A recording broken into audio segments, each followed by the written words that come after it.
нойргүй хоноод шуудаар нүцсэн. Би тэгэд юу яа анх нөгөө яг бичлэгтэй л юм чи яхад эхнээс нь сонсч байна. Анх эхлээд юу яаснаас нь бэлтгэснээс нь эхлээд зөв хурдхан яриад өгөөч тий. За энэ уулзалт чинь мэдээж хэрэг яг өчигдрийн байдлаар анхныхаа төлөвлөснөөс их одоо өөр болсон гэмээр юм уу да бас яг төлөвлөснөөс өөр болсон шүү. Эхлээд өчигдрийн юуны уулзалтан дээр чинь 5-5-ын харьцаатай эхлээд 5-5-ын харьцаатай уулзаад дараа нь бишээ эхлээд Трамп Путин хоёр ч хоёулахнаа уулзаад дараа нь 5-5-д харьцаатай уулзаад тэгээд хэвлэлийн баг хурал хийгээд нийтдээ 6-аас 7 цагийн төлөвлөгөөтэй уулзалт болох байсан. Тэгэхээр эндээс бас нэлээд юм ягаад би нэг албаар хэлж байвал эндээс тэр нэг уулзалтын дүгнэлтийг хийхэд бас арай ойртож ирэх байх гэж бодож байна. Тэгээд төлөөлөгчдөөс нь бол ойлгомжтой байсан л да. Яг одоо нөгөө ямар уулзалт болох магадaltaй байна уу гэдгийг тий. Жишээлбэл юу худалдааны яамны одоо Америкийн талаас гэхэд худалдааны яамны сайд нь тэгээд сангийн сайд нь ингээд нөгөө талаас чинь бас юуны Оросын чинь сангийн сайд бас оролцсон шүү дээ. Оролцохоор байсан шүү дээ. Тэгэхээр ерөнхийдөө бол хүмүүс ойлгохдоо нэгдүгээр асуудал нь нөгөө гал зогсоон Трамп ч анх эхлээд яг нэг баахан шууган болсон шүү дээ. Түрүүчийн 7 хоногт чинь нөгөө Украиныг хуваах гэж нэг инээ Украины одоо нөгөө нэг газар нутгийн солилцоо хийнэ гэж шуугаж суугажсэн аа. Яг явхахаа урд өдөр Трамп чинь би юу яанаа одоо газар нутгийн тулаар ерөөсөө огт ярилцахгүй. Тэгээд одоо гал зогсоох хэлэлцээг хийхээр явж байгаа гэж хэлсэн. Тэгээд дээр нь хэд хэдэн одоо нэг эдийн засгийн саналлуудыг тавина гэсэн ийм зорилготой. Тэгээд нөгөө төлөөлөгчтөн ч гэсэн яг тийм л хүмүүс одоо гарч ирсэн. Тэгээд ер нь бас хүмүүс бодохдоо нэгдүгээрт нь Украины асуудал дээр яг нөгөө эдийн засгийн хувьд том санал тавьж ийж тэгээд Украиныг одоо гал зогсоохыг зөвшөөрөх байх гэсэн ийм таамаглалтай байсан. За тэр дотроо тэр нөгөө юу яригдчихсэн гэвэл Антарктидын тухай яригдчихсэн хамтрагч одоо нефт, газ, хий олборлох эсвэл одоо тэр Аляскт чинь бас одоо нөгөө нэг юуны Оросуудыг тэнд бизнес эрхлүүлэх ийм санал тавьж магадгүй гэсэн иймэрхүү юмнууд яригадаад ирсэн. За тэгээд яг өчигдөр уулзалт болсон чинь мэдээжийн хэрэг өнгөн талаас сонин юмнууд их болсон шүү дээ. Тийм манайхан шүн үзсэн юм уу одоо ч гэсэн хэсэг бичлэгнүүд гарсан л баг тийм. Путин гэрхэд ч одоо Америкуудын хамгийн их одоо дургуутсал төрүүлсэн юм нь тэр нөгөө нэг Америкийн цэргийн хувцастай хүмүүс сонгосныхоо өмнө улаан хэвсэж өгсөн гэл тэрэн дээр маш их дургуутсал илэрхийлжсэн. Тэгээд яг уулзалт эхлэхийн өмнөхөн гэв гинтхэн юун солигдсон. Нөгөө 5-5-ын харьцаа биш 3-3 харьцаатай болсон. За тэрэн дээр Америкийн талаас Эвиткопыг мэдэж байгаа нөгөө Америкийн Трампын ойрхон орнод буюу Оросыг хариуцсан төлөөлөгч гэж хүн байгаа. Тийм үү? Сая яг Трамптай Путин хоёрыг уулзахын өмнө Оросод очиж ирсэн ба. Дараагийнх нь төрийн нарийн бичгийн дарга нь Рубио. За хүмүүс мэдээж хэрэг Рубио бол ерөөсөө л одоо хамгийн адекватны гэдэг. Хамгийн одоо гэрээ хэлэлцээнд хамгийн туршлагатай ийм хүн гэж тооцдог. За ингээд 3 хүн. Оросын талаас Лавров, за ойлгомжтой Лавров ч одоо ерөөс хамгийн өмнөх нь нүүрийн тагладаг хүн. Дээр нь Ушаков болохоор Путингийн одоо юу туслах. За ингээд Путинтэй ингээд 3-3 харьцаатай уулзалт эхэлсэн ба. Уулзалт эхэлснийхаа дараа угаасаа бид нар хүлээгээд ер нь бол хүлээгээд суугаал байсан л да. Оросууд чинь ч бүр бараг л бүтэн онгоц хүн ирсэн штэ. Бүтэн онгоц хүн ирээд тэгээд тэд нар ч тэгээд бараг зарим нь бараг л онгоцоосоо буулгүй л буцаа нисчих шиг болно л. Яг гэвэл яг нөгөө 6-7 цаг үргэлжлэх байсан уулзалт маань нэг 2 цаг 40 минут болоо дууссан. Тэгээ 2 цаг 40 минутын уулзалтнаас энэ чинь нөгөө нэг орчуулагчтай орж байгаа шүү дээ, тийм шууд биш. Тэгэхээр орчуулагчтай орохоор чинь бараг нэг цаг гарна ч байд юм уу. Тэн чи одоо 3 хүнийг орчуулж байгаа гэсэн. 3-6 хүн хоорондоо ингэж орчуулагдаж ярьж байгаа болохоор маш их цаг бард юм. Тэгэхээр ерөнхийдөө бол яг тийм идэвхтэй яриа хэлэлцээ бол нэг цаг жоохон гарan болсон уу л гэж үзэж байгаа юм бэ. Тэгэхээр ерөөсөө яагаад энэ нөгөө цаг жоохон гарan болсон нэ гэж байгвал ерөөсөө анханасаа л нөгөө юу маань тийм ч их хайхтай үр дүнтэй биш байсан гэдг нь мэдгдсэн гэж. За тэгээд дараа нь тэрний өмнө хүмүүсийн маш их анхаарал татсан юм гэвэл нөгөө Путиний юу гадаад одоо байдал гэдэг юм уу. Тэгээ Путин чинь нөгөө нь ингээд өхөнтэй ямар нэгэн дээд хэмжээний уулзсан дээр оролцохдоо маш их тийм одоо биеийн айгу чанга барьж яадаг те. Ер нь бол баг ямар ч одоо нөгөө дотроо юу бодож байгааг нь ил харагдахааргүй тийм актер одоо сургуультай хүн байдаг байсан. Ер нь бол тэгээ өчигдрийн ерөөсөө ингээл анханасаа эхлээл дөнгөж онгоцны буудлаас буусны дараа л сэтгүүлчид хашгираад эхэлсэн шүү дээ тий. Та нөгөө энгийн иргэдийг одоо алхаан хэдээ зогсоох вэ гэл. Тэгээл дөнгөж сэтгүүлчидтэй өрөөнд орсны дараахан сэтгүүлчид бас ингээд энгийн иргэдийг алхаан зогсоох уу? Танд яагаад таныг нөгөө Трамп танд яагаад итгэнэ гэж бодож гин үг гэд ингээд хашгираад эхэлсэн. Тэгсэн чинь айгүйх одоо барьц алдсан гэх юм уу да тий. За яг нэгдүгээрт нөгөө би хэл мэдэхгүй, би сонсохгүй байна, би ойлгохгүй байна гэсэн ийм байдал үзүүлээд исэн. Хоёрдугаарт айгүйх одоо нөгөө нэг харьцангуйгаар төрөвчийн байсан одоо Путингээс их өөр тийм барьц алдсан хэлбэртэй байсан. Эсвэл тэгэж олон нийтийн өмнө гарч ирээд баярлсан уу? Эсвэл одоо тэр шууган дунд нөгөө Путингийн чи өөр нь дандаа бэлтцэн сэтгүүлчээд бэлтцэн яриа тийм бүх юмнууд нь бэлтцэн байдаг болохоор тийм нөгөө чөлөөтэй юунд ороод ирэхээр яасан уу? Тэгээ ерөнхийдөө ингээд харахад бол айгүй сонин байдалтай байсан. Тэгээд Трамп дэрэгдэн ингээд зүгээр л ерөөсөө ингээд гайхацсан шинжтэй дууга байгаадсэн. Тэгээ сэтгүүлчдийг хөөж гаргаад тэгээ дараа нь хаалттай ийм 2.4 цагийн дараа тэд нар гарч ирсэн. Тэгээд ерөөсөө сэтгүүлчдийн байр маяр хүлээсэн хэвлэлийн баг хурал хийх байх гэж бодсон чинь Путин нэг 8 минут, Трамп нэг 2-3 минут ярилв. Тэгээд дууссан. За тэгээ Путин бол мэдээж яг их хэлээр нь сонсохдоо зэрэг ямар ч тийм нөгөө юу бол яриаггүй. Нөгөө л нэг Путин юм сонин түүх ярьдаг шүү дээ тий. Ингээ цаасаа бэлдээд ирсэн байсан л та. Бүр ингээ айгүй зузаан цаас бэлдээд ирсэн.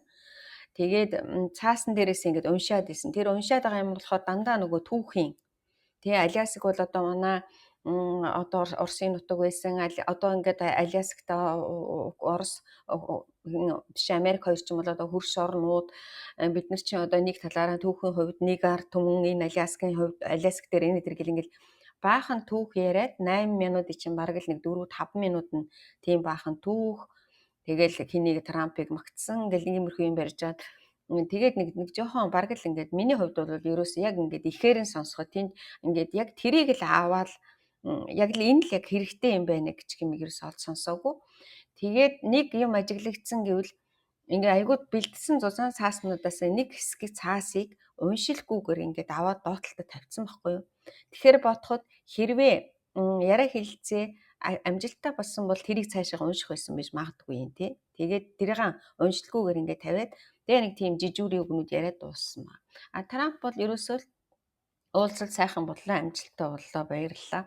Гээл ингээл шууд хэлээл тэгээд гараа явцсан. Тэгээ гараа явчингууд угаасаа нөгөө хооллох байсан тэр нь тэгээ сэтгүүлчдийн асуултанд хариулах байсан хэвлэлийн баг хурал тэгээд нөгөө эдийн засгийн хувьд уулзах байсан дараагийн том нөгөө одоо яг SDK гэж хэлдэг чинь тий одоо эдийн засгийн гэрээ хэлэлцээ хийх юмнууд нь бүгдөө хойшлогдоод тэгээд шууд онгоцсондоо нисээ явцсан байна. Яг үйл явдал нь бол ийм юм бас өчигдөр. Тэгээд өнөөдрийн хүмүүсийн шинжээчдийн сонсож байгаас ингээд дүгнэлт гаргахад яг өнгөн талаас нь дүгнэлт гаргаж байна өнөөдрийн хувьд. Тэгээ яг нөгөө дотор талаас нь бол ерөөс огт дүгнэлт гаргахгүй. За яагаад гэвэл Путингийн хувьд гэхэд нэгдүгээрт нь Путин яг өнгөн талаасаа харахад бол яг нэгдүгээр энэ чинь нөгөө нэг ертөнцөөс заслагдсан шахуу байсан шүү дээ. Тэ сүүлийн 3 жил гарan ерөөсөн ямар ч тийм одоо хөгжилтэй том орнуудад хаач урагдаагүй байсан тийм үү. Тэгэхээр нэгдүгээрт одоо ил гарч ирсэн гэсэн үг тий. Хоёрдугаарт нь одоо тэр жишээлбэл улаан хевсэн дээгүүр алхаад ингээд алхах гэдэг чинь одоо өөрийнх нь хувьд бол би гэдэг нөгөө агуу гэдэг юм нь бас жоохон ч гэсэн сэргэж гарч ирсэн гэсэн үг. Хоёрдугаарт нь Уулзалт ярилцахынхаа өмнө ерөөсөө маш их олон утсаар ярьсан Путин. Хятадын тэргүүн, Казахстаны ерөнхийлөгч, тэгээд Үзбекистаны ерөнхийлөгч гээл бүгдөөрэнд нь би Трамптай уулзах чаа. Би бол одоо бас нөгөө хэрэгтэй хүн гэдгийг ойлгуулах гэсэн ийм ярианууд болсон гэж үзэж байгаа юм байна. За ингээд нэгдүгээрт нь бол одоо Путингийн ялсан харагдаж байгаа юм нь олонний өмнө одоо нөгөө нэг 20-оос гарч ирсэн гэсэн. Тэ нэг хэсэг одоо эн чинь ингээд нэг шахагдаад байсан бол одоо би ингээд Америкийн ерөнхийлөгчтэй уулзлаа гэсэн уулзж байна. Америкийн ерөнхийлөгч намайг ийм өндөр хэмжээнд одоо хүлээж авлаа гэсэн энэ одоо сэтгэлдлийг төрүүлсэн гэсэн. За хоёр дахь нэг юу нь болохоор цаг хожиж байгаа. Яагаад гэвэл Трамп чинь нөгөө нэг 9 сарын 50 хоногийн одоо юу гисэн байсан шүү дээ. Дөрөв чинь 50 хоног, дараа нэг 10 хоног ч илүү. Тэгээд тэр нь одоо 9 сарын 2-3 дуусах хэвээр 3 дэх нь 4 дэх нь. Тэгээд нөгөө хориг гарах хэмжээ авах байсан. Хоёр дахь хориг гарах хэмжээ тийм нефтийн нөгөө юунуудад нь нефт худалдаж авдаг орнуудад хориг гарах хэмжээг авах байсан. За тэр нь мэдээж хойшлогдсон. Тэгэхээр нэгдүгээр Путингийн дараагийн нэг одоо нэмэх нь цаг хожиж байгаа. Хоёрт нь одоо хориг гарах хэмжээнийг бас ингээд хойшлуулж байгаа гэсэн. За тэгээд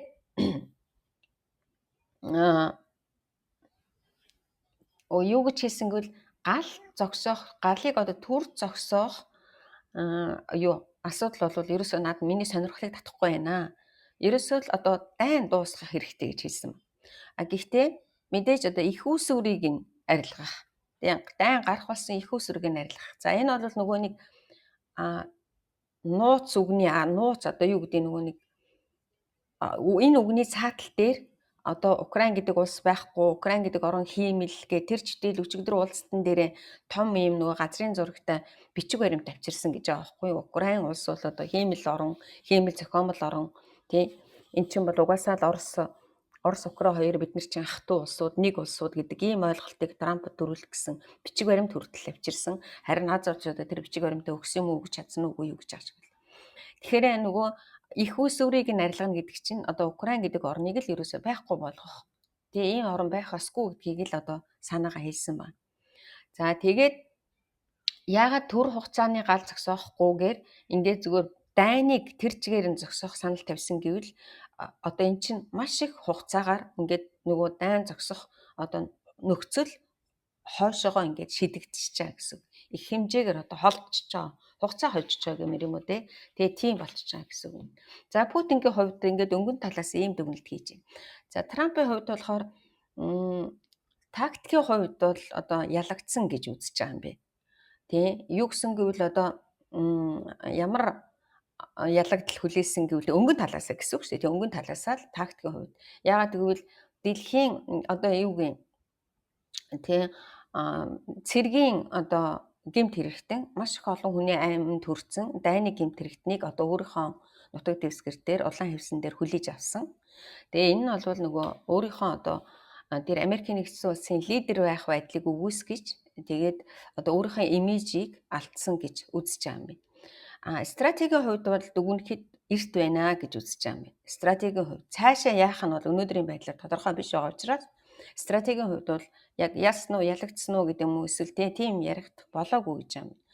За яг нь дэлхийн одоо хүмүүсийн харж байгаагаар бол Америкийн нэгдсэн улс одоо өнөөдрийн Путинтэй уулзснараа тэр үнэт зүйл гэдэг юм, тусгаар тогтнол гэдэг юм, олон улсын хууль дүрм журмыг бол одоо уландаа гიშгсэн гэж үзэж байгаа юм.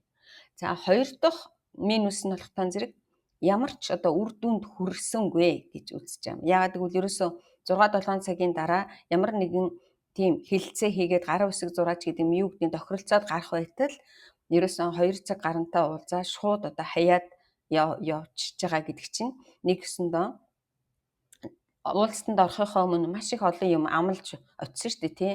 Би одоо Путинтэй ярьж чадна. Би Путинг сайн мэддэг. Путин бол миний найз нөхөр шахав тий. Тэгээд нөгөө нэг юу тэгээ би энийг одоо гал зогсоохот амжилтанд хүрнэ гэж бодож ин гэдэг юм уу тий. Ингэж амлсан юмнууд нь бол ямар ч байсан өчигдрийн байдлаар биелсэнгүй гэж үзэж байгаа юм.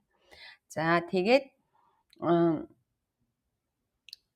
плюс гэхээ одоо яг нэмэх тал нь гэвэл яг дотоодын Америкийн нэгдсэн улсын сонгогчдынхоо өмнө одоо нөгөө нэг би энэ дайныг зогсоохын тулд тий одоо өөрийнхөө энэ одоо гэмтрэгтэнтэй ч гэж хэлэх юм уу юу гэх юм байгаа энэ Путинтэй уулзаж тэгээ өөрийнхөө бүхэл боломжийг ашиглалаа гэж тий одоо нөгөө нэг би одоо чадхаасаа чадахгүйгаараа мэрэж гэнэ гэсэн ийм дотоодынхон сонгогчдын өмнө одоо нэр төр авч гарах гэсэн ийм нэмэгтэй юм байна. Яагаад гэвэл 11 сард чинь одоо ингэ сонгуул болох юм байна тий.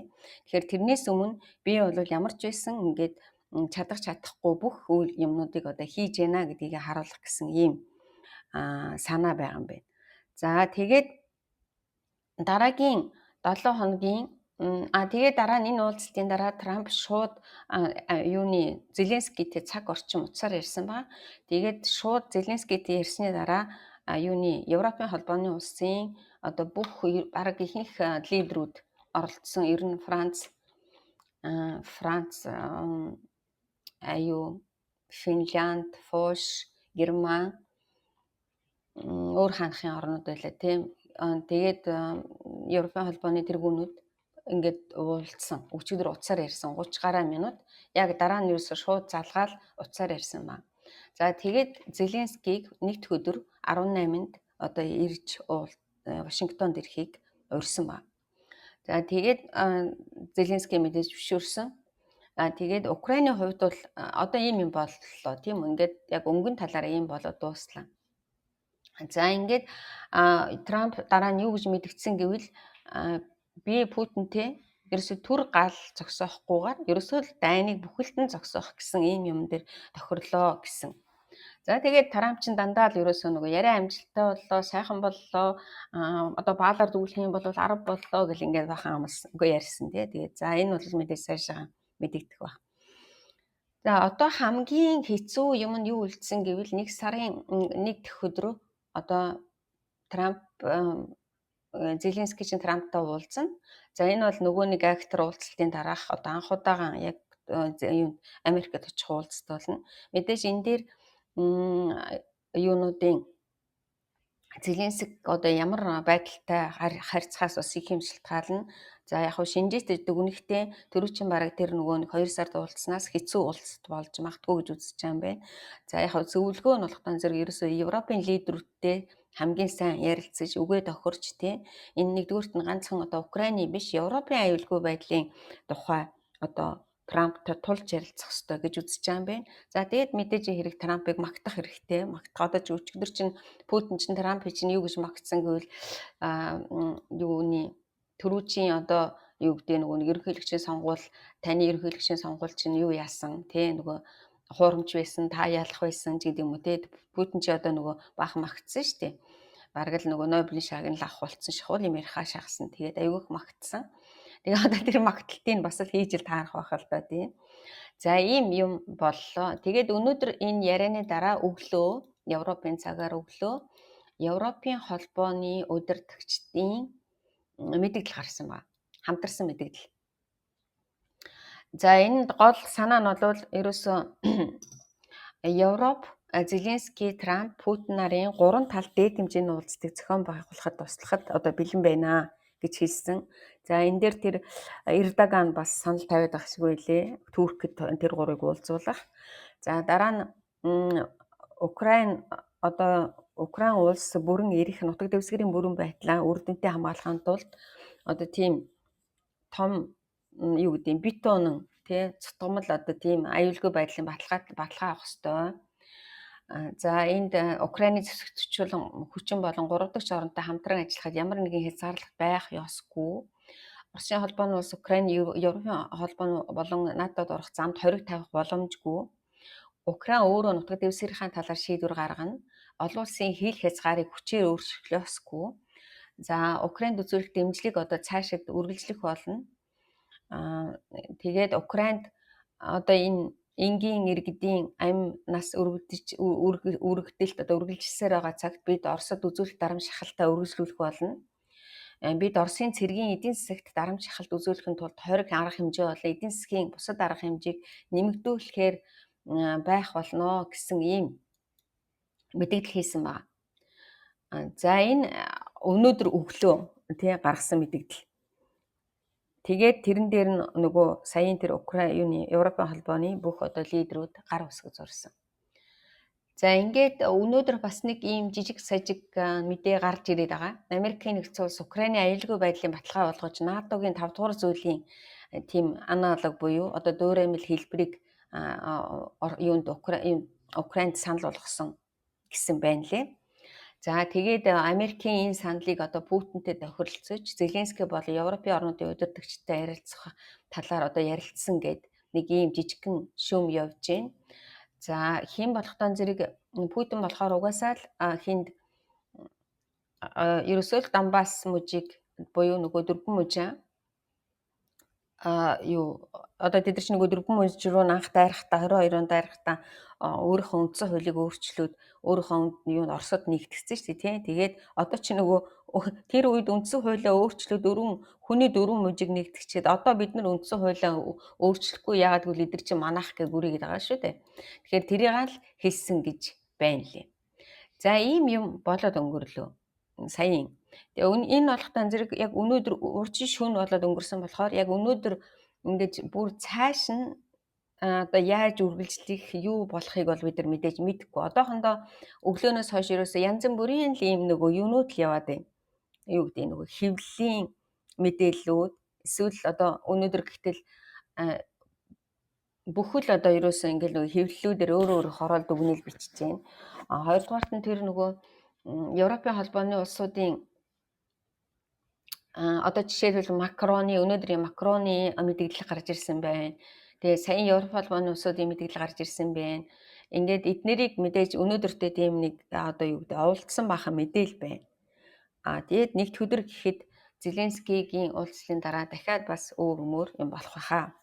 За ингээд энэ би ингээд зөвхөн урьдчилан шөнийхөө үтсэн юмнуудыг та нарт яг ингээд юу гэдэг зүгээр л одоо яриад өгчлээ тий юу болоод өнгөрөө гэд.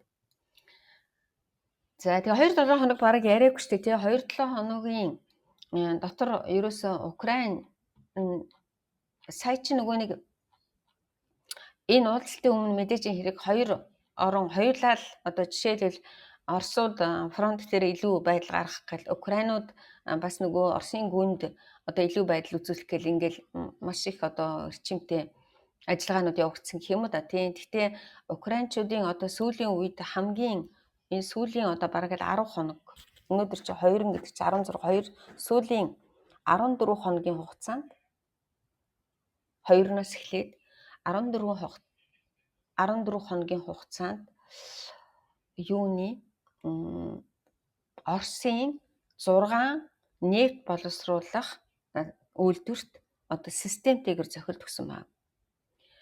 За энэ болохоор тэр Ирзянск, Новокубишевский, Афинский, Саратовский, Волгоградский, Сызранский. За энэ нефт боловсруулах үйлдвэрүүд бол ерөөсөө дандаа бензин, топл, онгоцны цэргийн техник буюу онгоцны одоо төлшийг бэлтгэдэг хил рүү одоо яг фронт руу орж ирдэг ойр хот юунуудын мужуудын ийм 6 нефт боловсруулах үйлдвэрт зохиолт өгсөн. Зөвхөн 14 хоногийн хугацаанд. Тэрний түрүүнд бүх нөгөө нэг логистикийн төмөр замуудад зохиолт өгсөн байна.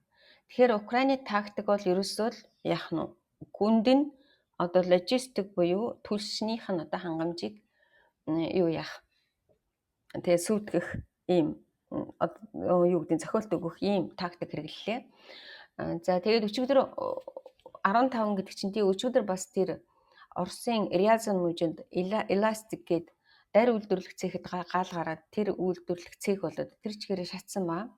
Мэдээж хэрэг энэ дандаа дарины үйлдвэрүүд эдгэр чинь мэдээ тэр яг тэр дарины үйлдвэр болоод Украин штабыг л дотроос өөрөө шатцсан л гэж хэлэхдээ мэдгүй.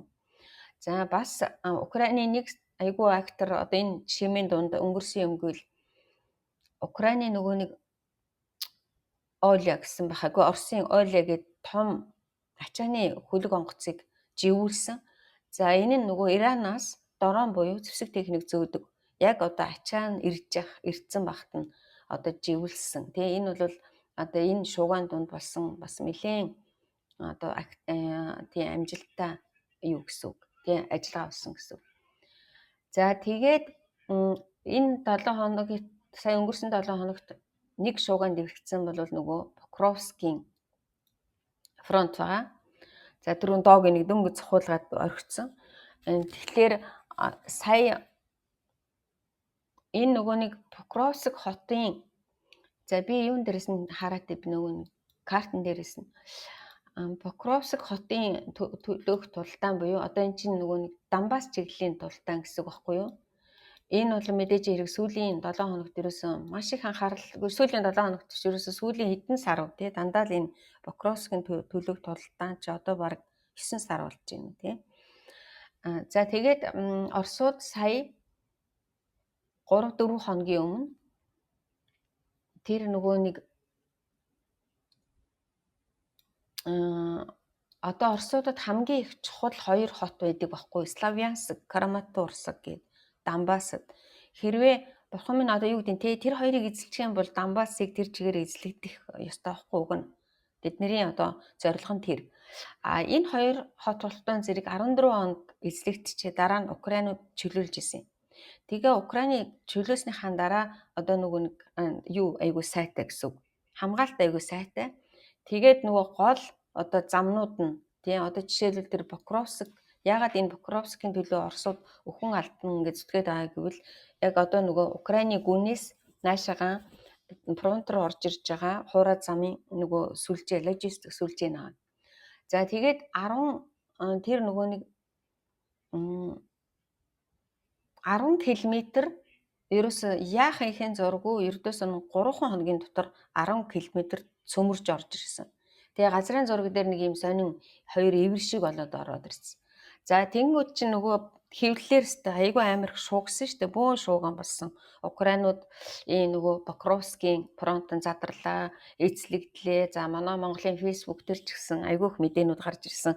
Тэр нөгөө Азовынх нь юу н командлагч нь одоо ингээд бид нэр сүрлээ Покровск уяалаа Покровск ингээд эзлэгдлээ бүслэгдлээ гэл ингээд бичлээ гэдэг. Тэн дээр би бас зориуд өнөөдөр тэр яриаг цуцлахын тулд тэр Азовскийн Короточ гээд Азовын хуучин командлагч байгаа юм. Хэрвээ хүмүүс миний яриаг сонсч ирсэн хүмүүс мэдчихсэн бол нөгөө нэг анх эхлээд 22 онд Мариуполийн хамгаалтанд байж хахад Азовын хамгаалтанд Азовынх нэг нөгөө юунд олзонд очичоод 6 командлагчийн Туркийн юугаар дамжиж суллуулж исэн шүү дээ тий нөгөө Медведчукээр сольж авч исэн тэдний нэг байгаа юм.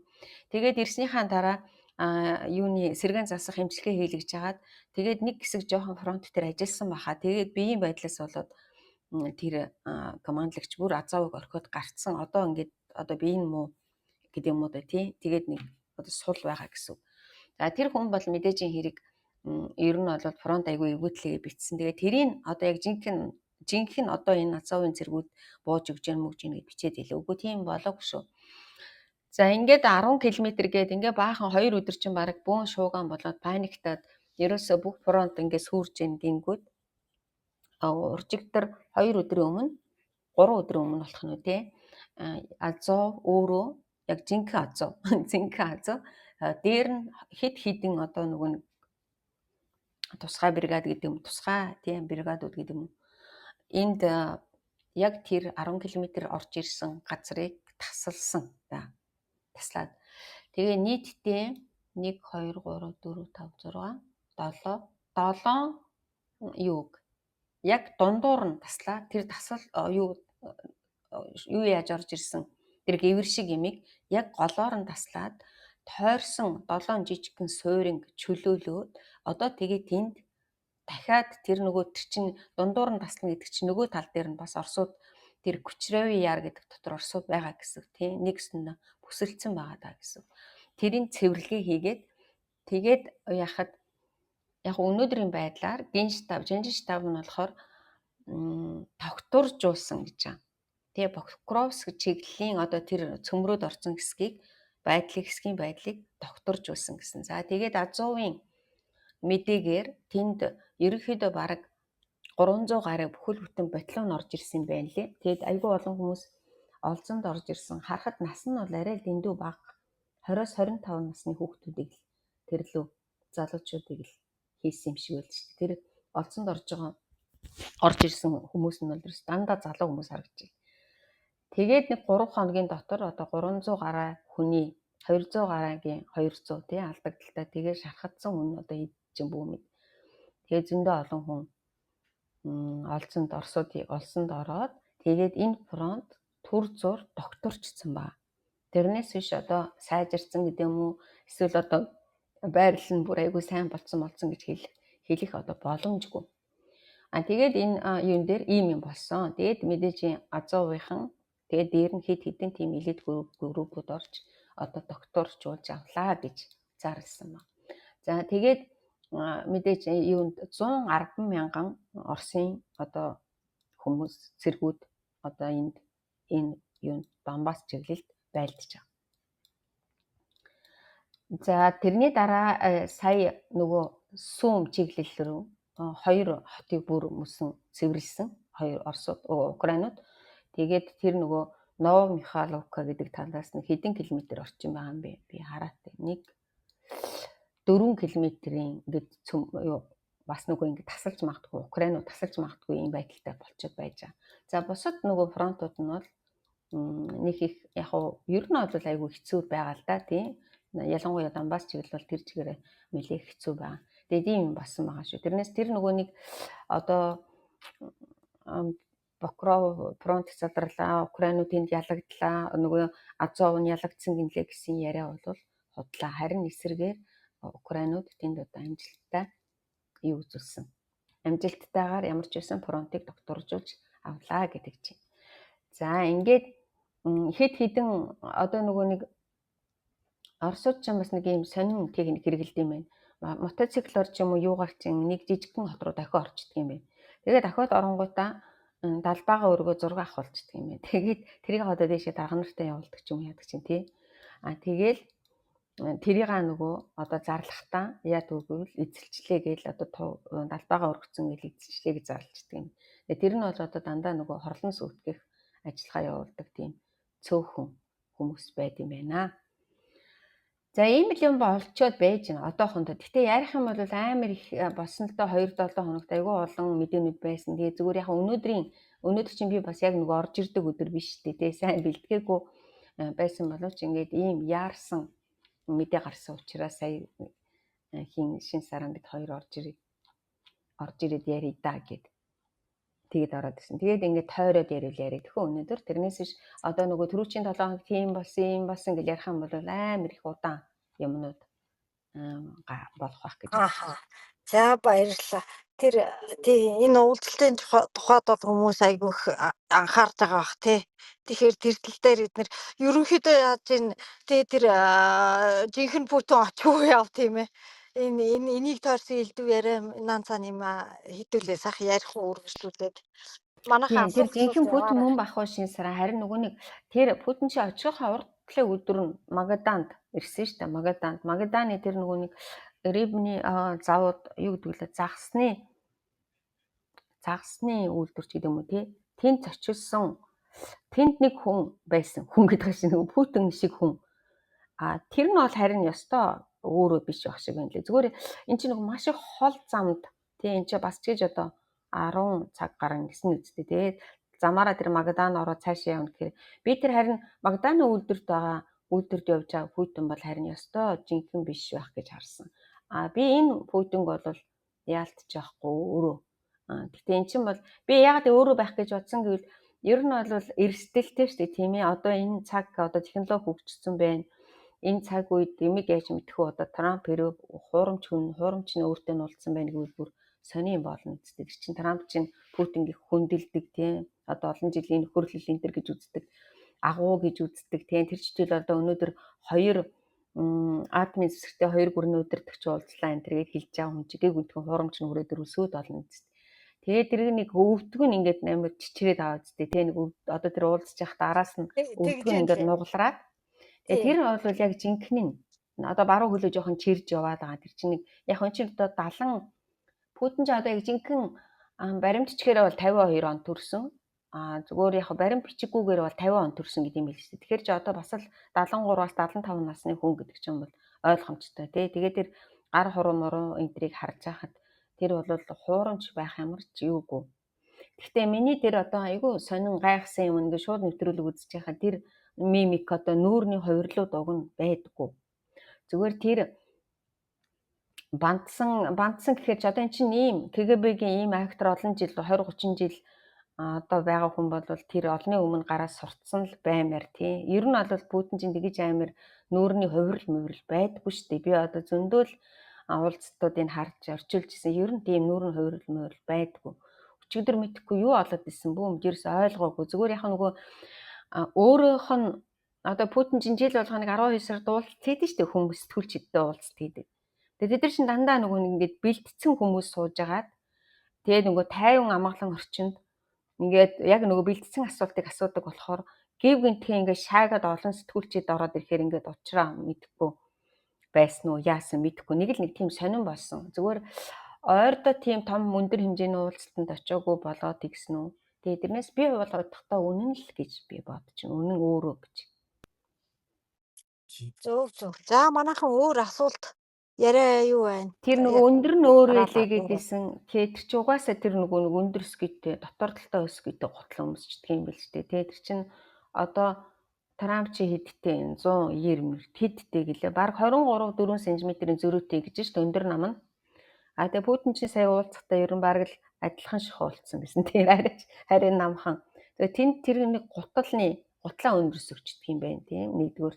Хоёрт нь тэрийг нэг найгаад байгаагийн артал дээр одоо нөгөө сайн зургийг ажиглах юм бол тэр гутлын тогтоодог ч юм уу тийм нэг тийм юм гэдлээ. Гэтэ хүмүүс бол яг ерөөхдөө холын замд их одоо ядарсан. Тэгээд бас л нөгөө настай холбоотой. Нэгдүгээр, хоёрдугаар өөрөө түрүүн бол одоо ийм дайны дараа хүмүүстэй хизээж уулзч байгаагүй тий. Одоо чинь ийм сая хүний ард амиг хүний амьны дараа ингээд олон хүний гарч ирж байгаа болохоор хүн л юм болохоор тий бас одоо өөрийгөө мэдэрсэн байж магадгүй гэж ашиг үл тий. Тийм байдлаасаа болоод тийм нүүр царайны хувирал гаргасан байх болов гэж үзэж ин лээ хүмүүс. Зөв өөрөө хаалттай орчинд нөө мэдээлэл ер нь гадаад ертөнцид юу болж ийн гэдгийг мань хүн бол мэдэхгүй байна гэж байгаа шүү дээ. Ойр орчных нь өөрт нь зориулж мэдээлүүлдэг. Тэ нэрээ гараад ирсэн чинь энэ нөгөө атмосферын нөгөө ялгаа гэх юм уу тий янз бүрийн нөлөө ёстой юмны л нөлөө байгаа багт тий. За манайхан өөр асуулт яриа нэмж яриад хэлбэрүүлээд за байцгаана би нэг хоёр юм туулаас сууя. Энэ Германтай хамтарч Украинд зэвсэг үйлдвэр байгуулах гэсэн юуг нь бүгдийг нь Оросууд ерөөсө бүгдийг юу ч үлдээлгүй бөмбөгдөж устгалаа гэсэн тэр үнэн үү? Хоёрдугаарт энэ Польшууд Польшоос эхөрнөөс энэ Украинууд бүгдийг нь гаргахаар боллоо гэсэн мэдээ явсан тэр үнэн юм уу? Нэгдүгээрт нь тэр нөгөө сампсан гэдэг л Украин өөрийнх нь алсын тусгалтаа буужинг одоо нөгөө нэг савсан. Тэрий чинь бараг л нөгөө нэг тэр чих инээдэмтэй болсон. Худлаа юм болохоор айгүй сонин бичигддэж штэ Оросуудын. Яа тэгвэл нөгөө нэг яг Паутина гэдэг нөгөө Аалзны тор гэдэг СБУ-гийн Украины СБУ-гийн ажиллагаа болсон штэ тий. Яг одоо тэрхүү маягаар юунуудыг тэр нөгөө Украины өөрийнх нь алсын тусгалтаа буужингуудын үйлдвэрлэлийг сөнөөсөн гэсэн мэдээ гарсан байхгүй юу. Тэгээд тэрнээс болоод тэр наада яриачин гарсан. Үгүй тийм ерөөсө болоогүй. Тэр Украины үйлдвэрүүд чинь одоо 3 жил гарan болцсон байхад дандаа нууцлын дээд зэгт нэгдүгээр хоёрдугаар дандаа газар доогуур орцсон байгаа шүү дээ. Тэр чинь бол ойлгомжтой. Дараа нь тэр Польшийн асуудал үгүй Польшийн тийм юм болоогүй. Сая тэгтээ нэг эвгүй юм болсон. Юу болсон гэвэл энэ нөгөө нэг сүүлийн үед чи одоо нөгөө нэг гибер дайм болно гэж ярьдаг шүү дээ тий. Одоо Украиныг Польштой муудалцуулах айгүй тийм том өргөн хүрээтэй ажиллагаа болж байгаа. За тэрний нэг нь сая юу болсон гэвэл Беларусын дуучин Варшавт тоглолт хийсэн. За тэр тоглолтын үеэр нөгөө баахан тоглолт нь айгүй эхлэхгүй айгүй удаж байж ийсэн. Тэгээд нөгөө залуучууд чинь тоглолтын өмнө манайд ч адилхан хаанч адилхан архимарх уугаал орлоо хашгирал шалтан нүцгэн гүүгэл тийм юм болдоо штэ. Яг тийм болсон. Гэхдээ би тэр хүмүүсийн яриан дунд бол тэнд дунд л одоо жинхэнэ нөгөө тэтүүшгийн нар орсон байх магадaltaй гэж үзэж байгаа юм байна лээ. Яагаад гэвэл Украин, Польш хоёрын хамгийн одоо эмзэг сэдв чинь тэр нөгөө Волинскийн асуудал шүү дээ, тий. Бид нар Волинскигийн тухай ярьж исэн. Тэгээд тэрнийх нь тэр одоо юу нэг туг далбаа байд юм байна. Польшид одоо тэрийг нөгөө нацист Бандера өнтер гэдэг шиг нөгөө нацистийн туг гээд хоригдсан байд юм байна тэр далбаа. Тэгээд тэд далбааг нь барьж гүйснээс болоод айгүй олон залуучууд хөөрч тавхиад нөгөө далбааных нь ард гүйгээд тий. Тэгэхээр мэдээж хэрэг тэнд ерөнхийдөө бол нөгөө яагаад тэр далбаагийн яагаад бэлдэж орж ирв, яагаад яг тэр далбаагийн үүргүү тий. Яагаад тэр залуучууд тэр концертны дундуур бужигнуулав гэдэг чинь тэгээд ойлгомжтой. За тэрнээс болоод айгүй олон тэнд байсан украинчууд, белорусууд баригдаад депортаци тий Польшоос хөөгдөж гарсан байна. За тэгээд тэрнээс нь болж мэдээж хэрэг Польшийн одоо яг энийг чинь ашигладаг маш их олон улс төрийн хүмүүс байдаг. Ер нь бол яг энэ сэдвээр одоо улс төр хийдэг хүмүүс байдаг. Тэднэр нь мэдээж шуугаал гарч ирсэн. Тэгээд дараа нь Турск нь энэ бол нөгөө гибрид тайм болж байна. Польш, Украин хоёрыг муудалцуулах гэсэн ажиллагаа болж байна. Тэгээд тайвширцгаа бид нар тэнд одоо бужигнуулсан залуучуудыг бүгдийг барьж аваад нутг руу буцаасан гэж хэлсэн байна.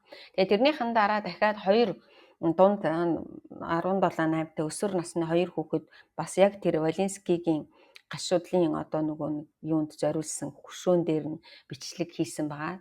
Үгүй ингээд нөгөө цаасан юугаар шохоо мохоогоор биччихдэг шүү дээ хүүхдүүд будаг мудгаар тэгж бичсэн. Тэгээ тэрийг барьсан чинь одоо нөгөө тийм Орсын нууц албатад урагдсан хүүхдүүд байсан гэж үзсэн.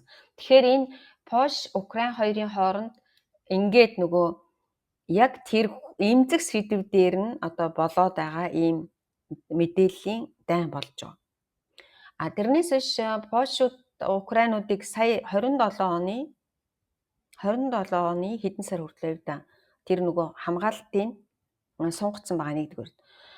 Зүгээр яг нөгөө нэг дайны дараах одоо бүх Европын холбооны улсууд ч байна, Америкч энэ гэсэн нөгөө дайны дараа ингээд сул мөнгөнд тусламж үзүүлдэг байснуудын одоо харин нөгөө цэгцлээд жишээлбэл одоо хүүхэд болгонд мөнгө өгдөг байсан бол одоо ээж нь ажил хийж байгаа тохиолдолд мөнгө өгнө гэдэг юм уу те эсвэл тэгж байгаа үед тийг нь ингэн гэсэн эсвэл одоо хөгшчүүлийн 60-аас дээш насных нь хөнгөлт үзүүлнэ ажил хийх боломжтой нүдэд нь хөнгөлт үзүүлэхгүйгээр ажил хийх боломжийг нээгдэнэ гэсэн тийм одоо өөрчлөлтүүд гарч байгаа. Яг тэгвэл тэр нь энэ саяын шинэ одоо гарч ирсэн ерөнхийлөгч Польшийн ерөнхийлөгчүүд ерөнхийдөө тийм нөгөө Польшуудын эрх ашигыг бодсон ийм бодолтой хүн байна.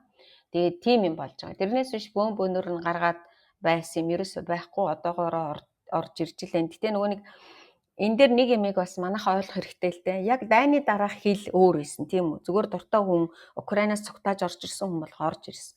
Одоо ч 3 жил гарan болцсон юм чи мэдээж хэрэг хил хязгаар одоо нөгөө яг хуучин нөгөө анх эхлээд яаж хүмүүсийг Европын хилийг дагуулдаг байсан тэрлүүхэн эргэж орж ирж байгаа. Тэгээ хуучин бол одоо карманда мөнгөгүй украинчуудыг дайнаас цугтаасан зөвөр чөлөөтэй оруулдаг байсан бол одоо нөгөө хуучин хуулиараа тий Польшид хэдэн хоногт хэдэнд одоо злотын юутай хөрөнгөтэй байх хэрэгтэй гэдэг юм уу тий тэр нөгөө хуучин дүрмөрөөгөө шилжиж орж байгаа. Тэрнээс биш яг сая шиг юм бол болоогүй.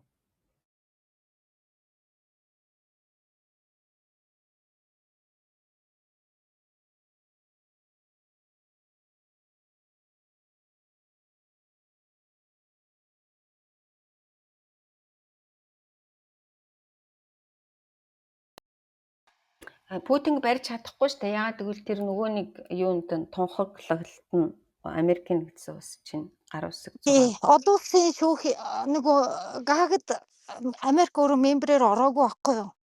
Тэгэхээр барихгүй л дээ. Энэ маш хялбар асуудал. Тийм тэр чинь бол хамгийн хялбар асуудал. Тэр хуулиараа тийм байх. Орой гамаа. Тэмцэх татварын бодцсон гэдэг Зеленский эсрэгс боо юм болоод ирсэн. Тэр нь гайгүй намт гэсэн юм бодсон бол ер нь нэр хүнд нь ямар хуу байна гэдэг юм. Зеленскигийн нэр хүндий чинь сая нэг унгаах гэж үтсэн шүү дээ. Яг нөгөө түрүүчийн 7 хоногт ярьлаа би нөгөө нэг авилгалтай тэмцэх юмнаас болоод тий авилгалтай тэмцэх газрыг татан буугдуулснаас болоод нэг юу рейтинг нь амар унсан шүү дээ. Тэрнээс хойш бол нэг их яагаагүй. Нэг их тийм актер унсан ч юм алга байдгаараа байж л байна. Сая нэг тийм юм унгах шалтгаан гарч ирсэн шүү дээ. Авилгатай тэмцэх газраа яасан гэ. Тэгээс тэр чин Зеленский ч өөрөө тэр нөгөө хуулиа оруулаад батлуулаад тэгээд нөгөө тэр авилгатай тэмцэх газар нь ямар ч нөгөө хинээс ч хамаарахгүйгээр ажиллах хэрэгтэй болоод тэгээд өрөм нь өөрчлөгдөөд ингээд тэр бол наамдсан. Тэрнээс биш саяын одоо энэ нэг өдрийн юу уулзалт бол нэлээд хэцүү болох баха. Нэлээд чанга болж магадгүй. Бараг тэгээ Путин Трамп хоёрын уулзалтаас илүү Зеленский Трамп хоёрын уулзалт нь илүү чухал юм Тийм байна да. хамгийн илүү чухал нэлээд хэцүү ч болох магадaltaй гэж үзэж байгаа юм бэл. Тийм тэгэхээр Орос ерөөсө хэдий Трамптай уулзсан ч гэсэн ерөөсөө нөгөө ярьдаг нөгөө Украинд тавьдаг нөхцлүүдээ хизээж өөрчлөхгүй бид нар энүүгээр л ярина гэдгийг тулсан байна шүү дээ Трампд тийм ээ. Тийм учраас Трамп эргээд ямар ч одоо өөрийн ботсон амлсан энэ төр юмд одоо тайлбар хийж өгөх ямар ч боломжгүйгээр тэгэл яриа өнцөгдөөл тарсан гэсэн үг шүү дээ. Ааха тийм. Тий. Тэгээ ерөнхийдөө бол энэ удаа юугаар чинь одоо дэлхийн геополитикт бол Орос Америк хоёр уулзна гэвэл жишээлбэл нөгөө Горбачов Рейган хоёрын уулзалт гэдэг чи одоо түүхэн том уулзалт гэдэг тэмдэглэдэг швэ. Гэтэл одоо ингээд өнөөдөр Орос Америк хоёр уулзахад тийм онцгийн одоо нөлөөгүй юм байна гэдэг ийм одоо юу үзүүлэлээ л дээ. Тэгэхээр энэ Оросын хувьд тэгээ Америкийн хувьд гэсэн энэ хоёр өөртөө шал дэмий ийм тоглоом шиг уулзалт хийгээд өөртөөхөө одоо нөгөө үнэт шин чанараа алдаад гэх юм уу тийм ээ. Ийм юм руугаа явчлаа. Гэхдээ эцэд л энэ дайн нэгдүгээрт фронтод дуусна, хоёрдугаар эдийн засаг тийм. Ерөнхийдөө бол бүхэл би дандаа л ярих болгондоо л тэгдэж ерөөсөө л энэ дайн фронтод л дуусна. Тэрнээс биш одоо мэдээж арай хилэлцээ хийгээд бас ч гэж нөгөө нэг сайн муу ч гэсэн ингээд уулзаад нэг болиулах гад яваад байна гэдэг бол бас нэг ололттой тал. Гэтэ эцэд л хаан шийдэгдэх үйл фронт дээр л шийдэгдэж шүү дээ тийм. Тэгээд одоо Оросын эдийн засгийг хамгийн гол нь 20 арга хэмжээгээр унгах. Одоо гол нөгөө нь хэвсэгжүүлээд байгаа тэр мөнгийн одоо багасгах тийм тэр л байгаа. Тэрнээс өөрөөр бол ингээл одоо жишээлбэл өнөөдөр гал зогсооно гэл зогсооно гэсэн ойлголт бол байхгүй тийм үстэй 1000 гаруй километр фронт амар хурц энэ тэнд фронтод гів гинтхэн болно гэсэн ойлголт бол байхгүй. За одоо ерөөсөө одоо боли дайна зогсоо гэсэн ойлголт байхгүй ч одоо 3 жил гарan болцсон дээ. Тийм одоо 4 жил 3 жил 6 сар болох гэж байгаа дээ. Тэгэхээр чинь бол зүгээр л одоо нэг хоёр ерөнхийлөгч уулзаад за энэ дайна зогсооцгоо энэ Украины энэ талын танах хав энэ талын манах хавыг зогсооч гэсэн ойлголт бол байхгүй. Эцэд бол ерөөсөө фронт дээр л дуусна. Уулзалт урчин шөнийн уулзалт ерөөсөө за баянга одоохон би чамд одоохон цаг өглөө. Урчин шөнийн уулзалт ерөөсөө шуфт ингээд нөгөө юугаар явсан штэ. Дэрэгдэн байгаа юм шиг гэдэг юм. Бид нар яг дэрэгдэн байгаа юм шиг үзсэн байхгүй. Ягаад гэвэл ерөөсөө эхнээс нь дуустал шууд нэвтрүүлэг. Бүх одоо нөгөө одоо Украины телевизүүд дээр бүгднгөөр интернетээр бүгднгөөр би Twitter дээр чи ингээд нөгөө минут секундээр нь оруулаадсэн тий. Тэгэхээр чин одоо чин ингээд нөгөө яг л дэрэгдэн байгаа юм шиг үздэг болцсон байна шүү дээ.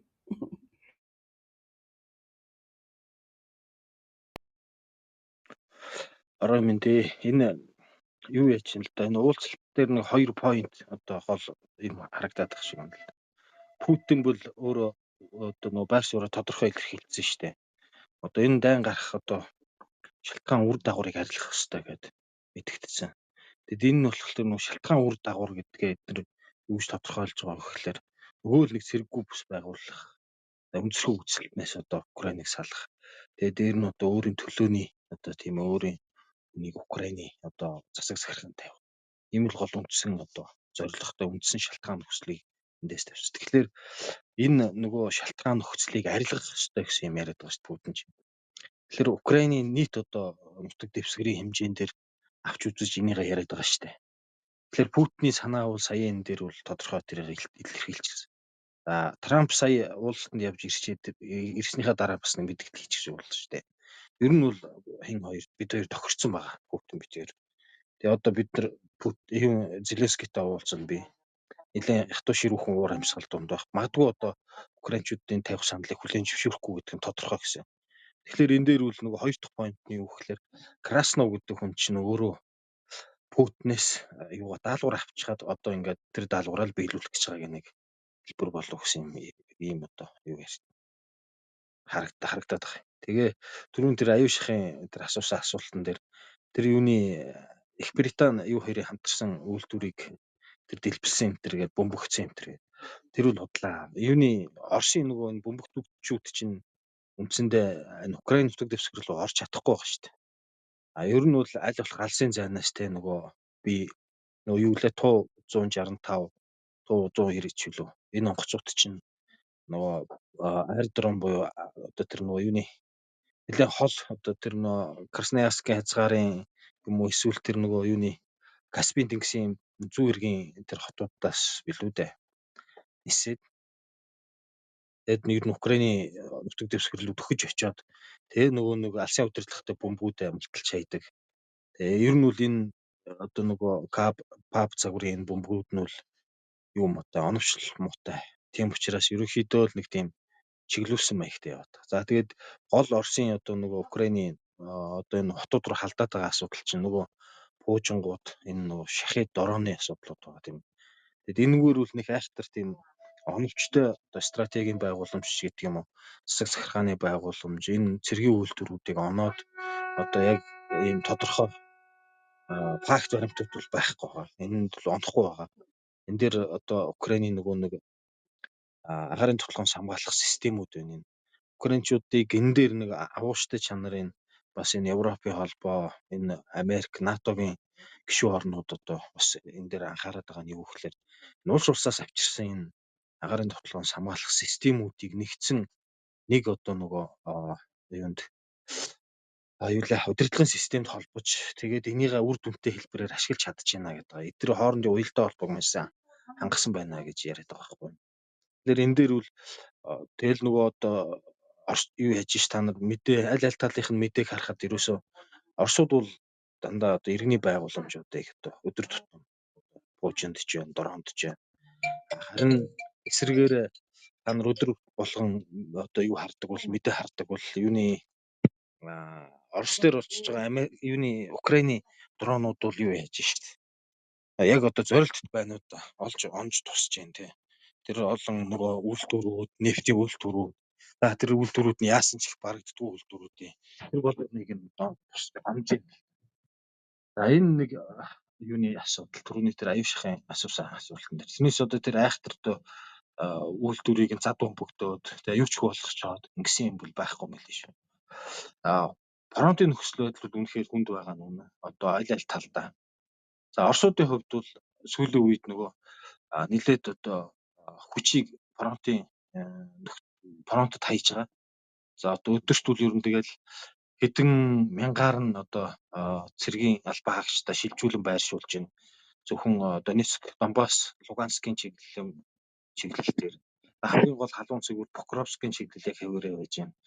За Оросууд энэ онд чинь нөгөө нэг улсын төсвийнхөө бараг 50% одоо энэ юу дайн зарцуулж шүү дээ. Ерөөсөө л энэ төсвийнх нь одоо дийлэнх хувь нь энэ юуны зүүн Украины фронт руу урсаж байна.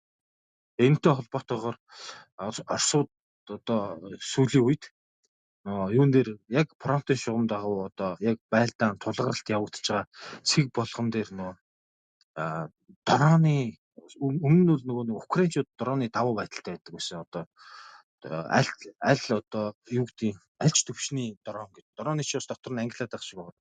Тактикийн төвшний эргээд арай хол зайд оператив тэгээд бүр нөгөө нэг шахид дронууд гэдэг нөгөө аслалтайгаар одоо Оросын нутгийн гүн рүү орж цогт хийгээд байгаа дроонуудыг чинь арай өөр нэрлээд тах шиг. Тэгэд энэ нөгөө нэг тактикийн буюу одоо нүүр тулгарсан байлдааны үед хэрэгэлдэг энэ дроны байдлаараа хуучин бол одоо украинчууд давуу байдаг байсан. Яг одоо окоп новчинд одоо байлдах үед одоо тэр новчийг илрүүлэх тэнд байгаа цэргүүд дээр одоо нөгөө дарамт үзүүлэх тэр байдлаараа украинчууд илүү байсан бол за энэ одоо 8 сарын байдлаар аваад өчтөл ер нь бол тэнцүүхэн болж юм гэж. Тэгэхээр энэ Оросууд яг энэ фронтын нөхцөл байдалтай нөгөө дроныг одоо илүү их хэмжээгээр төвлөрүүлж хангах энэ байлдааны ажиллагаанд оролцуулах тал дээр бас их анхаарал ирсэн байна гэж байна. Тэр Покровскийн чиглэлд нэг 10 хэдэн километр нэг эвэр ургуулад одоо цөмөрч орсон багтай. Тэр нь бол ер нь нэлээд одоо баг одоо хүний хүүрээр гүүр хийгээд тэгж ороод буцаад тэндээ украинчуудад таслуулаад тэгээд ерөнхийдөө тэгэл дуусчих шиг байна шүү дээ тэр. Яг ихэмшлэнгийн фронтын нөхцөл байдал бол нэг тиймэрхүү байдалтай байна гэсэн юм бид. Сая тэр нөгөө Будановын ярилцлага гарсан байхгүй юу? Украины тагнуулын ерөнхий газрын тэргүүн. Тэгээ тэрний ярилцлаган дээр дэлхий дээр одоо Орос, Украин, Хойд Солонгосын одоо дрон зэвсгэл одоо ерөөсөө хамгийн сайжир жишээ нэг ч шүү дээ. Яагаад гэвэл нөгөө нэгдүгээр Украин Орос ч юм бол одоо дийлдэхэргүй юм дроны хөгжилтэй болчихж байна тий технологи. Хойд Солонгос ч одоо чимээг өөхөн наад Оросоос ч сурж байна гэж. Саяын тэр нөгөө хөрс рүү орж ирсэн хүмүүсийн тал нь яг байлдуулахаар орж ирсэн ч гэсэн тал нь бол ерөөсөө цэвэр энэ нөгөө туршлага судлахаар орж ирсэн.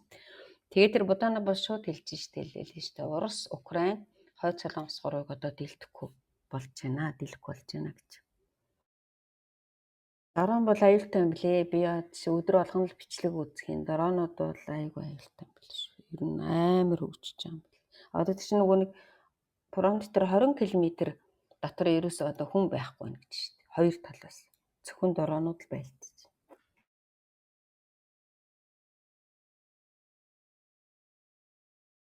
Сая харин тэр нөгөө Покровын чиглэл тэр Доброполе гээд 10 хэдэн километр орсон газар руу чинь нөгөө нэг Украины армийн шинжил хийж байгаа тухай би ярьж ирсэн шүү дээ. Тэрний тэр одоо анхных нь үр дүн гарлаа гэж ашиг биш үү?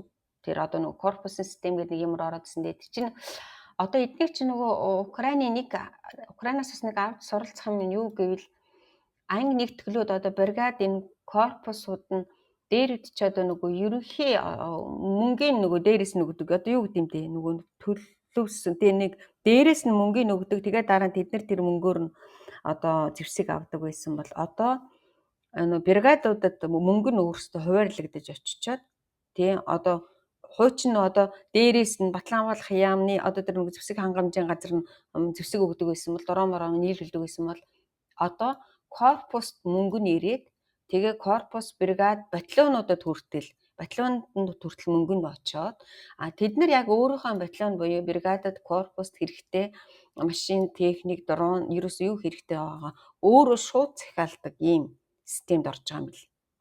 Тэгээ тэрийг сая тэр Доброполийн юун дээр орсон тэр ангиудыг харж байхад одоо энэ дандаа шинэ ангиуд юм байна л да. Одоо шинээр зохион байгуулагдсан. Тэгээ шинжил хийсэн ангиуд гэсэн. Шал өөр байна гэсэн. Тэгэхээр бас нөгөө ингээд дайны хажуугаар эднийх чинь бас айгүй том шинжилэл явагдаж байгаа. Сая тэр би бас нөгөө та нар сонирхолтой байж магадгүй дараа нэг орчуулж хэлсэн. Хиний Украин аюулгүй байдлын тэргүүний бас бүхэл бүтэн ярилцлага гарсан байгаа. Тэрэн дээр гэтэл хуучин нөгөө нэг аюулгүй байдлын систем одоо Украинд ч маш олон тагнуулууд маш олон одоо урагч нар ингээд амар их байсан шүү дээ. Сая дан эхлэхэд бол ерөөсөн бараг л худалчинд бүр айгүй юу оршуулганы газраас эхлээл бараг л тэнд бүх газар нь байсан. Тэгээ сая тэр хиний Малюкын ярилцлагыг сонсож байхад бүр ингээд нөгөө цоо шинээр ерөөсө түрүүнд нь байгаагүй ийм системтэй боллоо гэж тэ Украин шинжилээд тэгээд нөгөө 70 ямар нэгэн одоо тагнуулын ажиллагааны 75% нь гүйцэтгэхээс нь өмнө одоо бид нэр илрүүлэх боломжтой боллоо гэдэг чинь. Тэгэхээр энэ дээр манайхан нөгөө нэг Украин биднэрт ямар хамаатай Украин гэл ингээд идэг байхгүй. Би зүгээр яа тэгвэл энэ Украины шинжилэлүүдийг хараад байхад гомон их сурах юм их байна. Ерөөсөн армийн шинжилэл, энэ аюулгүй байдлын шинжилэл, юуны шинжилгээл тэ эдгэр чинь нөгөө бүгд ерөөсөө ингээд социализмын системнээс ерөөсөө зугуудаан шал өөрөөр одоо юу яаж гарч ирж байна. Ингээд цоо шинээр гарч ирж штэ. Бүх социалист системнүүдийг ингэж шахаад сая гэхэд одоо тэр авилгалтай тэмцэх газар гэхэд чинь хуучин социализм үеийг хичээл байсан л да. Тэгээд сая бүр ингээд бүр байхгүй болгож шинээр хууль гаргаад шинээр зохион байгуулж. Тэгэхээр эднийх одоо яг ингээд дайнтай зэрэгцээд ийм маш олон шинжилтүүд хийгээд байгаа байхгүй юу. Тэгээ тэрийг ингээд уг нь дайн дуусчих юм бол одоо тэр шинжилгүүдээс суралцах ялангуяа энэ айрмын шинжилэл бол ерөөсөн маш эрчимтэй хийгдэж байна. Тэгээ тэрийг одоо ингээд энэ айрм сонирхдаг хүмүүс судлах юм бол мөн ч их юм байна да. Ингээд ярилцлага ингээд сонсоод, уншаад, орчуулад явж хахад бүр миний огт бидний мэддэггүй шаал өөр систем болж дээ. Бүр нөгөө социализмэгч биш, нөгөө бидний ярьдаг капитализмэгч биш, ингээд нөгөө бүр цоо шин хөрсөн дээр цоо шин юм гаргаж ирж дээ эднийх. Тэгээд тэднэрээс нөгөө нь яриа болгон дээр сонсоол ивэл зүгээр л юм шиг байна.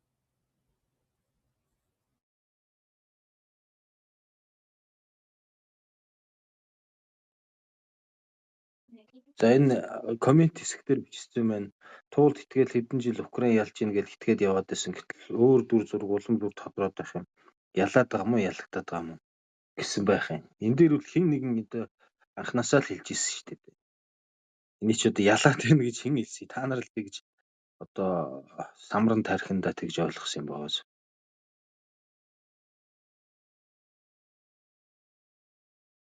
Би ганцхан үг хэлсэн шүү дээ. Эхний дайн эхэлсний эхний 7 хоногт л Украин ялсан гэж.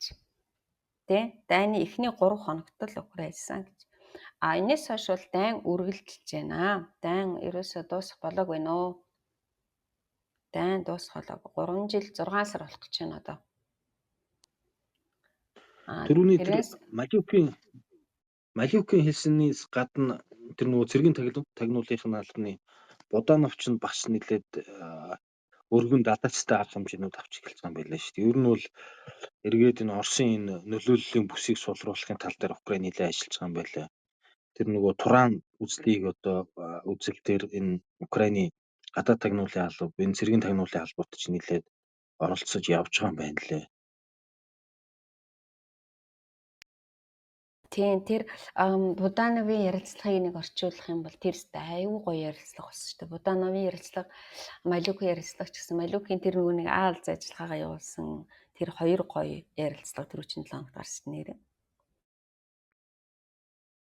Тэр нөгөө юуны цэрэг армийн зохион байгуулалтын хувьд бол тий одоо нөгөө Украинчууд чинь цоо шин одоо энэ зохион байгуулалтанд шилжчихэд байна шүү дээ. Маш одоо оновчтой тий бие даасан шийдвэр гаргах эрх бүхий жижиг бүлэглэлүүд болгож хүчээ их сайн задлсан.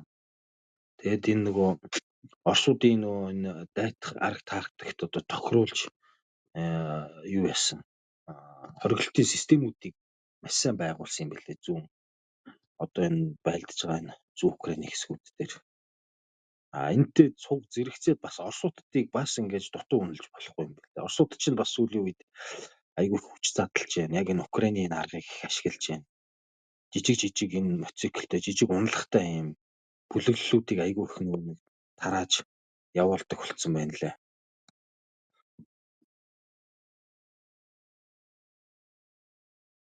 Тийм дайнд угаасаа их од ялангуяа хятад улс эднэр эсвэл тагнуулын ажиллагаа маш их оруулсан энэ анханасаа ерөөсөө энэ технологийн дайн энэ орчин үеийн дайн болно.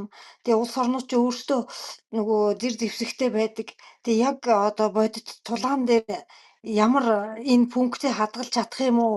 Одоо энэ үнэлгээний асуудал гарч тийм энэ хэмжээ асуудал. Энэ минийгээ судлаад асар их энэ юуг дайныг бол судалж байгаа гэж байгаа юм.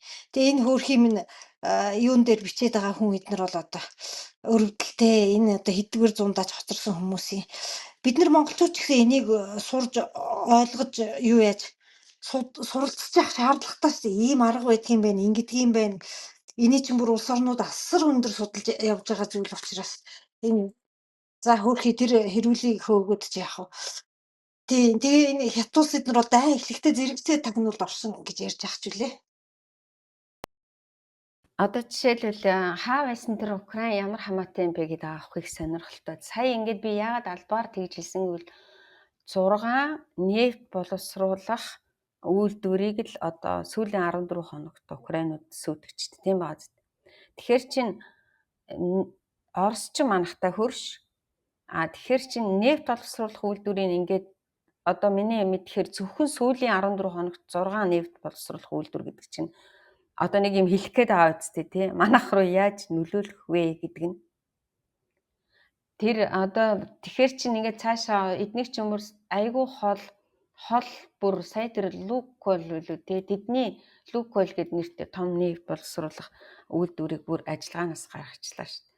Тэгэхээр чинь Лукойл ч одоо манайх руу бас хамаатай үздэггүй лүү.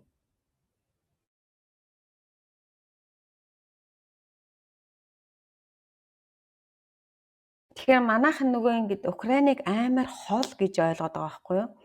Тэгтэл Украины сайн дайг бацхан хийж байгаа туулаа газар нь энэ манайхтай хүмүүс бичиж байгаа хүмүүсүүдийг харах юм бол хараад зураггүй, нэргүй ийм ажиллаа хийж байгаа хүмүүс байхгүй юу? Ийм хүмүүсүүдийг ярих шал утгагүй ш цагаа алдаад.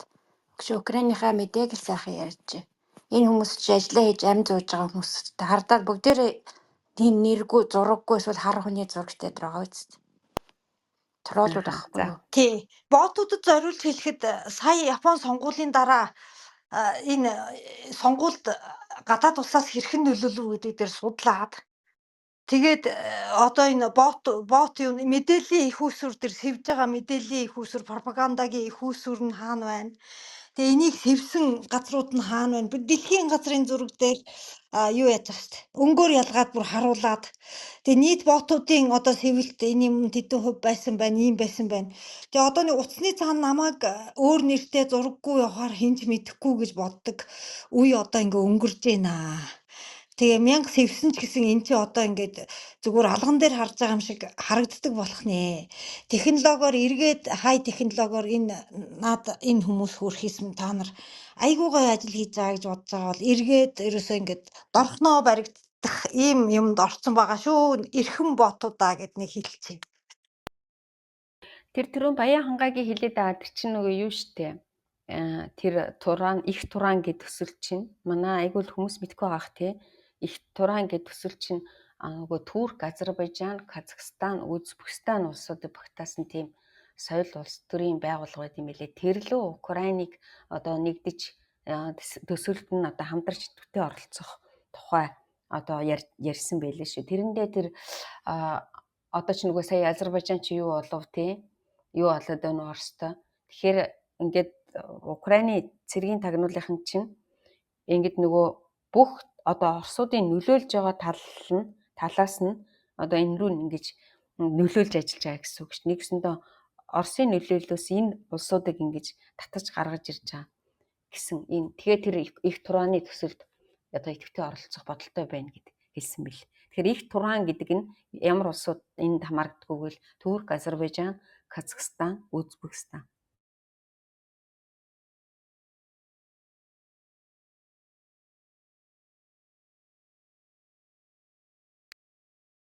За тий өөрсдийнх нь хоолтой холбоотой болоод ирэхээр ойлгондоо. Тэгээ одоо энэ үйлчлсэн энэ нефт бензин нөгөө Оросоос ол хангалт авдаг асуудлууд нь юу болох юм байгаа юм тийм ээ. Ингээд Украин нэг хол биш ээ. Энэ дайм биднэртэй нэг хамаагүй зүйл бол биш ээ гэдэг чинь аяндаа одоо ингээд холтоо зурлаад ороод ирэндээ одоо.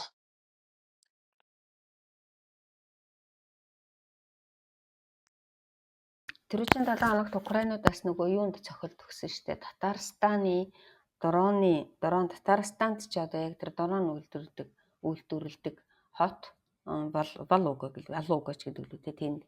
Тэгээд тэр нөгөө нэг юунууд хийсэн дронуудаа хадгалдаг агуулгах руу Украинууд цохилт өгсөн ба.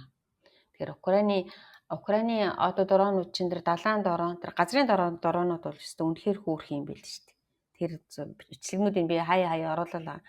Тэр чи одоо нөгөө миний бодлоор тэр газрын дронуудынх нь судлаад лицензийг авч гэдэг юм өөртөө үйлдвэрлэх юм бол энэ нөгөө нэг байгалийн гамшиг болсон цас цууд болсон ч юм уу төөрсөн хүмүүсийг олж аварж тэгээ эсвэл нөгөө холоос зөөхөд мөхөд бол нэр үнэн гоё юм бэл ч тэр чинь одоо нөгөө шахтангуудыг зөөж जैन шахтангуудад ийм тариа хүргэж जैन тэр дронууд бол нэр үнэхээр дэлцсэн юм бэл.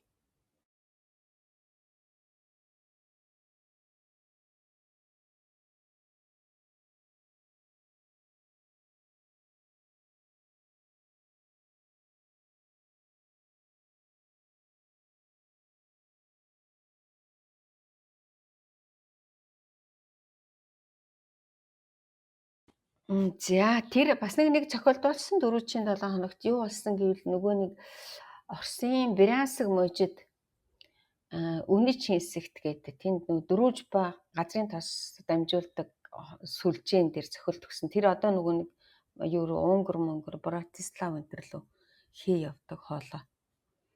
Тэгээ энэ одоо Унгар юу чинь Словак энэ төр чи яагаад ингэж бас гүрээгээд идэгвэл эдгэр чинь бас нөгөө Оросоос хийн хамааралтай.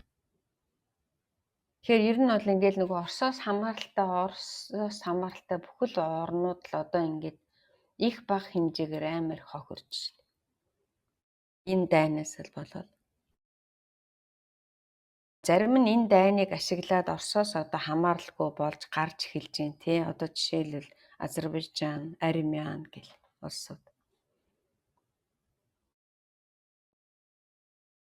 Одоо манайх бол одоо яг тэгжил ойлгох ёстой, тэгжил сэтгэх ёстой ийм багтал тэгж өгөхгүй хүмүүс байх юм да тийм ээ.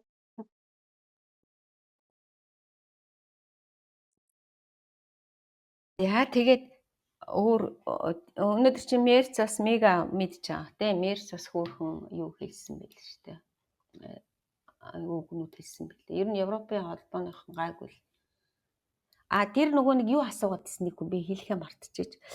Зэвсгийн тусламжийн тухай асууадсан. Сая энэ нөгөө бужигнсан шууган дунд чинь нэг мэдээ олон хүмүүст нэг мэдэхгүй өнгөрөө явцсан. Тэр нөгөө нэг НАТО-д нөгөө шинэ одоо монголоор юу гэж хэлэх юм данс нээгдэж байгаа юм билээ. Тий одоо би зүгээр ингээ өөрийн үгээр тайлбарлаад хэлээд. НАТО-д данс нээгдээд тэр данс нэгдсэн данс руу одоо Европын холбооны улсууд мөнгө хийгээд за тэгээд тэр оруулсан мөнгнөөс нь Америкаас зэвсэг худалдаж авах тий. Тэгээд тэр ажиллагааны хүрээнд эхний 3 орн нь мөнгөө оруулсан. Нидерланд өөр хаанах байлаа, Финланд 3 орн оруулсан. Тэгээд сая Герман $500,000 байлаа. Би одоо нөгөө тоог нь олж үнэнгээр нь хэлэхгүй болохгүй. Одоо нэг эсэндээ хуучин чинь нөгөө нэг Америк зэвсэг өгүүл аваад зэвсгээ ингээ хаачих юм бол хаагдчихад исэн бол одоо үгүй. Европын холбооны улсууд одоо тэр нөгөө нэг тэр дансанд мөнгө төвлөрүүлээд тэр одоо НАТО нэг гэсэндээ Америкаас зэвсэг худалдаж Украин зориулсан зэвсэг худалдаж авч өгөх энэ нөгөө ажиллагаа нь одоо ингээд нөгөө шуударсан. Тийм болсон шүү. Тэгээ саяын эхний 2 багц зэвсэг авах мөнгийн 3 орн хийцсэн байлээ. Тэгээд сая дараагийн 4 дахь одоо зэвсгийн багц худалдаж авах мөнгийн Герман сая орууллаа гэж л. Тэгэхээр нөгөө зэвсэг чинь бас нөгөө нэг юу н өөрчлөгдсөн гэсэн үг. Систем нь одоо яаж Украин зэвсэг авах уу гэвэл яг энэ маягаар авах оролцсон бэл.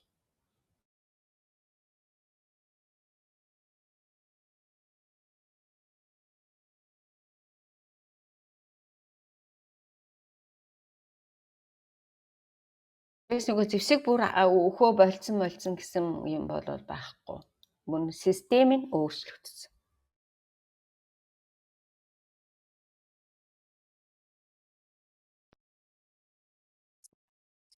За тэгвэл хэдүүлээ нэгдүгээр өдөр Зеленский Трамп хоёрын уулзалт юу болох нь вэ гэдэг дээр харж агаад тэгээд эх 7 хоногийн өрөөгөө сахан нээ тийм ээ. Тэгээд эх 7 хоногийн нөгөө 3 дахь 4 дахь өдөр болдог өрөөнүүдээ. Тэгээ яг хөө шинэ сараа өөрөө цаавтаа болохоор би 3 дахьд харьцаад 4 дахьд бол өстой хангалттай нэ. Гэхдээ нэгдэхэд уулзчих бол тэрний өмнө эсвэл 2 дахьд ч юм уу ер нь нөхцөл байдлаа харж агаад эргээд дахиад нээхэд болж байна. Тэгээд явъя да тийм ээ. Бараг одоо Зеленский Трамп хоёрын уулзалт чинь бараг айгу хэрэгтэй байгаа ч тий.